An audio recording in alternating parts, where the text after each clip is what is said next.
রাত্রে ঘুমের মধ্যে পায়ের পেশিতে খিঁচ ধরে যাওয়া বা টান ধরে যাওয়া, অসহ্য ব্যথা হওয়ার মতো সমস্যায় অনেকেই কিন্তু ভুগে থাকেন।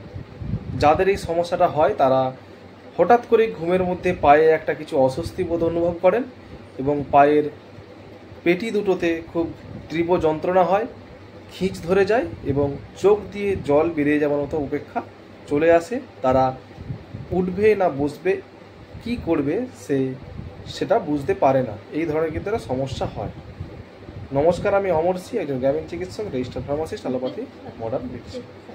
তো আজকে আমরা এই ভিডিওর মাধ্যমে জেনে নেব এই ধরনের সমস্যার কারণগুলো কি কি। তো প্রথমত যে কারণের জন্য এই সমস্যাটা হয়ে থাকে সেটা হচ্ছে আমাদের শরীরে জলের ঘাটতি। আমাদের শরীর যদি ডিহাইড্রেট হয়ে যায় তাহলে কিন্তু এই কাল্ভ মাসেলে ক্রাম্পস হতে পারে। এছাড়াও কিছু কিছু নিউট্রিয়েন্টস, খনিজ লবণ, যেটা আমাদের শরীরে তার পরিমাণ যদি কমে যায় সেই ক্ষেত্রেও কিন্তু সমস্যা হতে পারে। যেমন calcium, sodium, potassium, magnesium, zinc এবং ভিটামিন B12 মতো খনিজ পদার্থ বা ভিটামিনস কমে গেলে এই ধরনের সমস্যা হতে পারে। এছাড়াও প্রেগনেন্ট অবস্থায় মহিলাদের এই সমস্যা দেখা যায়। এছাড়াও কোনো একজন ব্যক্তি এমন ধরনের একটি কাজ করছেন যাতে তাকে সারাদিন দীর্ঘক্ষণ ধরে দাঁড়িয়ে কাজটা করতে হচ্ছে, অর্থাৎ ওভার ইউজ অফ লেগ, তাদেরও কিন্তু এই সমস্যা হতে পারে। কোনো ব্যক্তি এমন কোনো ঔষধ খান যাতে তার প্রস্রাবের পরিমাণ বেড়ে যায়, মূত্রবর্ধক ওষুধ বা ডায়ুরেটিক জাতীয় ওষুধ যারা খান তাদেরও কিন্তু এই সমস্যা দেখা দিতে পারে। এছাড়াও যাদের ডায়াবেটিস বা থাইরয়েডের সমস্যা আছে তাদেরও এই রোগ দেখা দিতে পারে।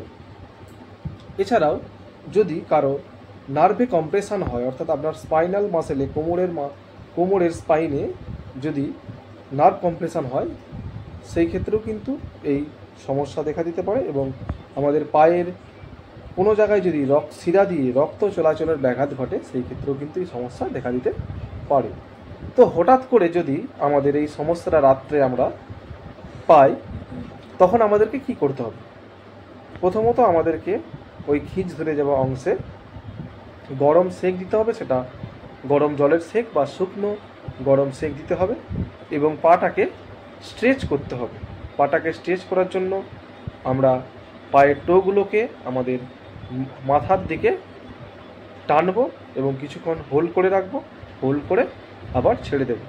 এইভাবে কিছুক্ষণ ব্যায়াম করলে এটা চলে যায়। এছাড়াও আপনার কাছে যদি প্যারাসিটামল থাকে, ব্যথার ওষুধ, আপনি প্যারাসিটামল খেতে পারেন। তৎক্ষণাৎ এটা খেলে উপকার পাওয়া যাবে এবং আপনাকে তৎক্ষণাৎ ORS-এর জল এই ক্ষেত্রে কিন্তু খুব উপকারী মতে পাওয়া যায়। এরপর যদি দেখা যায় যে সমস্যাটা দীর্ঘদিন ধরে কারোর মধ্যে হয়ে যাচ্ছে তখন আমাদেরকে কারণ অনুসন্ধান করতে হবে কী জন্য এই সমস্যাটা হচ্ছে এবং সেই কারণ অনুসন্ধান করে তার সেই মতো চিকিৎসা করলে কিন্তু এই রোগ থেকে খুব তাড়াতাড়ি মুক্তি পাওয়া যায়। এমন কোনো ভয়ের বা এমন কোনো জটিল সমস্যা এটা নয়। একটু সচেতনতা আপনাকে এই রোগটা থেকে মুক্তি দিতে পারে। ধন্যবাদ। ভিডিওটি ভালো লাগলে অবশ্যই লাইক, কমেন্ট এবং শেয়ার করবেন। আমার আইডিটিকে ফলো করবেন।